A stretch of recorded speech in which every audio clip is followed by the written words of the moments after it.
বেশিরভাগ আপনার শসা, কাঁচামরিচ এগুলোর দাম একটু বেশি, ফলের দাম অত্যন্ত বেশি। তো আমি 3-4 দিন আগে শসার দাম ছিল 60 টাকা, সেটা এখন 100 টাকা। কেন, কি কারণে? তো আমরা আজকে দেখবো বিভিন্ন তরিতরকারির দোকান বা মশলাপাতির দোকানে কেমন দাম, বা ক্রেতা যারা সাধারণ ক্রেতা তাদেরকেও জিজ্ঞেস করবো। রমজান আসলে এই যে শসার দাম ছিল 40-50 টাকা, সেটা এখন 100 টাকা করে কিনতেছি। টমেটো ছিল 30 টাকা, সেটা এখন 50 টাকা কেজি। কাঁচামরিচ ছিল 120 টাকা কেজি, সেটা 200 টাকা। আসলে এটা নিয়ে আমরা খুবই অথবা এই সিন্ডিকেট যারা করতেছে, যারা রায়পুর লক্ষ্মীপুরে বসে বসে এই সিন্ডিকেটগুলো করতেছে, আমি প্রশাসন দৃষ্টি আকর্ষণ দিয়ে বলতেছি, আপনারা এই সিন্ডিকেট ধরেন। গত কয়েকদিন আগে, গত 3-4 দিন আগে শসার দাম ছিল 60 টাকা, সেটা এখন 100 টাকা। কেন, কি কারণে?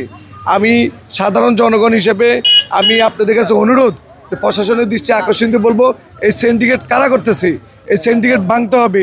না হলে আমরা সাধারণ পাবলিক কষ্ট ভুগবো এবং সরকারও এটার জন্য দায়ভার থাকবে। কেননা সরকার যে আসুক, কিন্তু এই সিন্ডিকেটের কারণে সরকারের বদনাম হয়। ভাই মোদি সদাই করতে আসছেন? মোদি সদাই করতে আসছি ভাই। দোকানের মাল দাম কেমন? দাম বেশি, দ্রব্যমূল্যের দাম বেশি। ওগুলো আমি প্রশাসন এবং ইয়ের কাছে, আমি সরকারের কাছে, প্রশাসনের কাছে, সবার কাছে আমরা আকুল আবেদন, সিন্ডিকেটগুলো যেমন ভেঙে দেয়। আমরা যে দারিদ্র সীমার নিচে যারা আমরা বাস করি, তাদের আমরা বাজার করতে হিমশিম খাইতে আছি। আমাদের আয়ের উৎস কম, ব্যয়ের উৎস বেশি, দ্রব্যমূল্য বেশির কারণে আমাদের এগুলো সরকারের দৃষ্টি আকর্ষণ করছে, প্রশাসনের দৃষ্টি আকর্ষণ করতেছি। এগুলো দ্রব্যমূল্যের দাম যেন তারা কমে বাজার নিয়ন্ত্রণে রাখে। তাইলে আমরা আমরা স্বল্প আয়ের মানুষ ক্ষতিগ্রস্ত হইতেছি। আমরা চাল কিনলে ডাল কিনতে পারি না, ডাল কিনলে চাল কিনতে, বিভিন্ন সমস্যা আমরা পড়ে রয়েছি। ভাই আগে মুরগার দাম ছিল 170-60, এখন কিনা বেশি, বেচা বেশি। যেরকম সিন্ডিকেটের কারণে ভাই এই একই অবস্থা।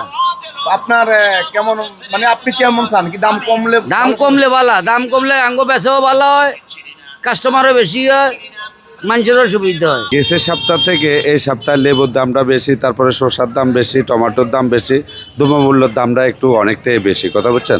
আগের চেয়ে এখন, আগে যে শিথিলতা ছিল এখন সেই শিথিলতা নাই। এখন উগ্রগতির বাজারে দ্রব্যমূল্যের দামটা অনেকটাই বেশি। প্রশাসনের মাধ্যমে একটু বাজারটা যেন তদারকি করা হয় এবং দ্রব্যমূল্যের বাজারটা যেন স্থিতিশীল রাখা হয়।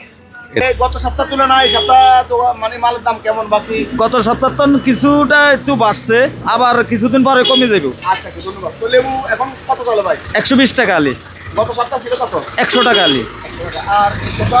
শসা ছিল 80 টাকা কেজি, এখন 100 টাকা কেজি। ধন্যবাদ। আর টমেটো ভাই? টমেটো গত সপ্তাহ ছিল 40 টাকা কেজি, এখন 50 টাকা কেজি। তো বেশি বাড়ে না। আর গাজর? গাজর আগে ছিল 50 টাকা, এখন হলো মাত্র 60 টাকা। কাঁচামরিচটা যদি বলেন? কাঁচামরিচ মাত্র 160 টাকা, আগে ছিল 140, 160 টাকা এখন।